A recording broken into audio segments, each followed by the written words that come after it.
This video was sponsored by Enhance, Elbilmek, ABRP Planner, Kempower and Bilkomponenter. Yo, what's up? Here we have the Audi S6 e-tron. It's the same as the A6, it's just that the S6 is more powerful, but in terms of space, it should be the same. And in this video, we're gonna test how much space we have.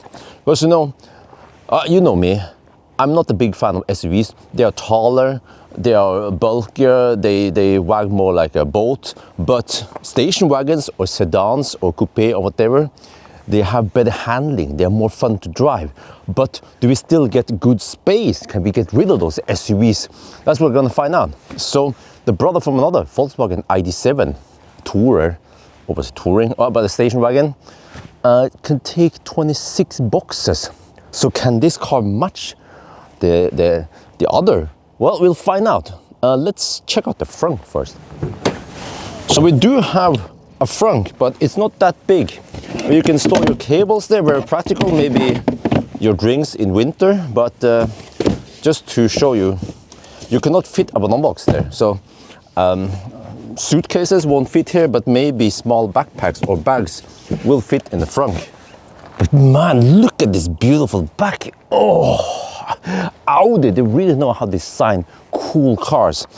But yeah, when it comes to kick sensor, the A6 or the S6 has this light that comes up here, but now I don't see it. There's supposed to be a light here somewhere with some arrows, and then you can just kick right there, and it's supposed to open the trunk. At night, I managed to do that, but you see now I'm actually struggling. I don't know how to do it. It's supposed to be here. I've seen the light, you know? So that is a bit weird. Like you're in daytime, you're here with the groceries and you'll be like, come on, come on, come on. Well, you can double click here to open the trunk. I don't want to touch it, it's just full of schmutz right now. But also the strange thing is that if the car is on, then supposedly this double clicking doesn't work. Let me see if I can fire, like if I try to power on the car like this roughly. Yeah, it seems to be on right now. Yeah, okay. And then this is very important for Norwegians, I think. At least people who care about not getting their hands dirty all the time. And if I try now, yeah, you see? If I now try to double click here on the key fob, it doesn't work.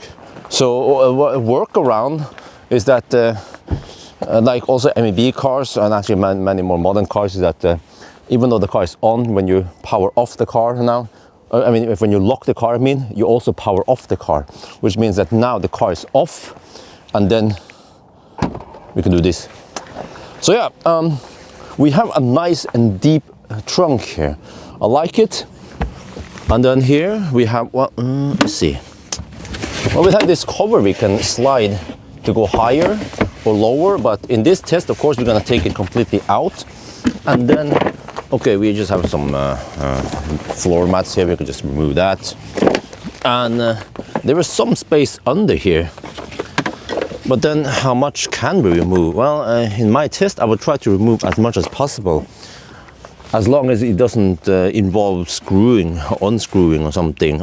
Here though, it seems like it is screwed in here, this foam, so Audi probably wants you to keep it there. There's some safety equipment there. Actually, wow, a pretty big tire repair kit. No, it just looks big, okay.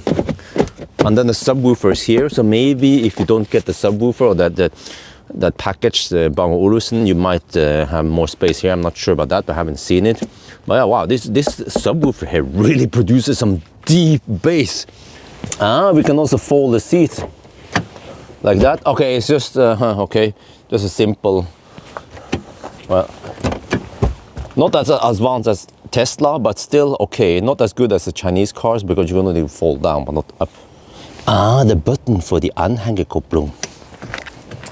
Okay, it just comes out like that, and then you click it on and then you press it again and you just have to, there.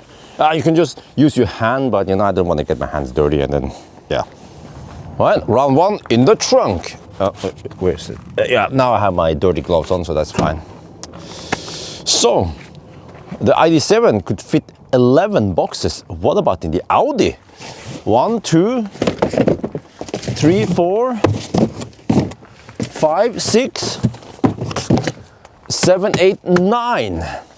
Yeah, the reason for it is because ID7 allows you to tilt the second row more upright, and then you can fit more. So yeah, always be cheating, right? But then by the end of the day, we have to fold the seat and see how many boxes can we take then.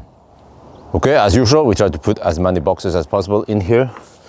So one disappointment is that here in the footwell, I cannot put it horizontally. It has to be vertically. In the ID7, we have so good leg room that we can put it horizontally. So that might cause slightly less space, or I'm not sure. But we have also glass roof, and I fill it up all the way to the top to maximize a number of boxes. And then, yeah, it has a slight sloping end. So can it beat ID7? Well, let's find out. What the heck? As usual, let's turn up the pitch and start counting. 1, 2, 3, 4, 5, 6, 7, 8, 9, 10, 11, 12, 13, 14, 15, 16, 17, 18, 19, 20. 21, 22. Oh, that is the biggest disappointment. Only 22 boxes versus 26 on the ID7. So yeah, 22 is not remotely close as most SUVs or crossovers. You know, the like ID4, ID5, or Skoda Enyaq, even the brother from another, or the same brother rather, Audi Q4 e-tron. You know, they can usually take around 25 boxes.